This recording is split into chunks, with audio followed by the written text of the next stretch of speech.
শীত এলেই মনে পড়ে গ্রামের মাঠ থেকে মাঠ এই খেসারি শাকের কথা। এটি প্রকৃতির এক অপরূপ দান।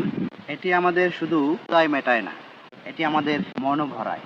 হাটে মাঠে ঘাটে শাকের বন, খেসারি শাকে ভরে না মন। ঠান্ডা হাওয়ায় দুলে ডাটা, পাতে পড়লে যাবে ডাটা।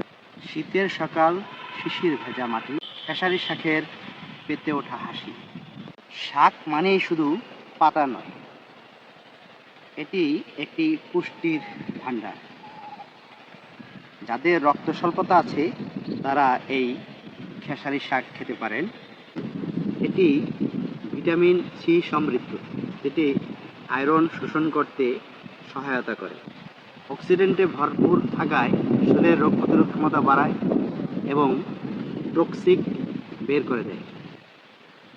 ফাইবার থাকায় হজম শক্তি বাড়ায়, কোষ্ঠকাঠিন্য দূর করে এবং ওজন নিয়ন্ত্রণ করতে সাহায্য করে।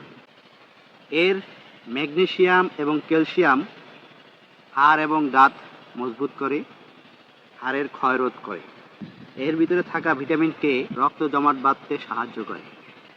যাদের গেটে বাত অথবা ইউরিক অ্যাসিড জমার সম্ভাবনা আছে তাদের অবশ্য ডাক্তারের পরামর্শ অনুযায়ী এটি খাওয়া উচিত।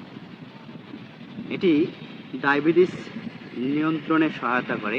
মায়ের হাতে ভাজা সেই তরকারি খেতে বসে মনে হয় এ যেন স্বর্গের হাল। এই শাকটি 1, 2, 3 আর গিরা পর তুলে নেওয়া যায়।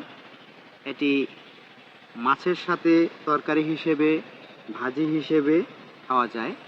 এটি ভাজা খুবই সহজ, শুধু পেঁয়াজ মরিচ আর সামান্য তেল দিয়ে এটির ভাজা খুবই সুস্বাদু।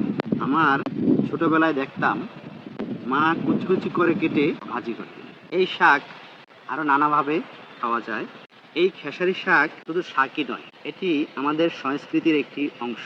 আমি এই যে শাক তুলছি এগুলো বাড়িতে নিয়ে যাব মুঠোয় মুঠোয় করে, এবং এই যে শাকটা তুলছি এতে এই গাছটির প্রুনিং হচ্ছে, এর আরও শাখা প্রশাখা বের হবে। আমাদের এই ঐতিহ্য ধরে রাখার জন্য মাঝে মাঝে আমরা এই শাকটি আমাদের পাতে তুলে নিতে পারি।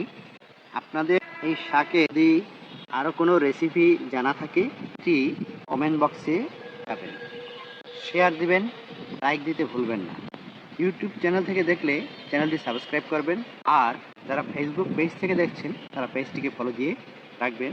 আপনাদের সামনে এরকম আরও সুন্দর সুন্দর ভিডিও নিয়ে আমি হাজির হব। সামনে আরও সুন্দর সুন্দর ভিডিও দেখতে চাইলে আমার সাথে থাকবেন, এই প্রত্যাশা নিয়ে আজ এখানেই রাখছি।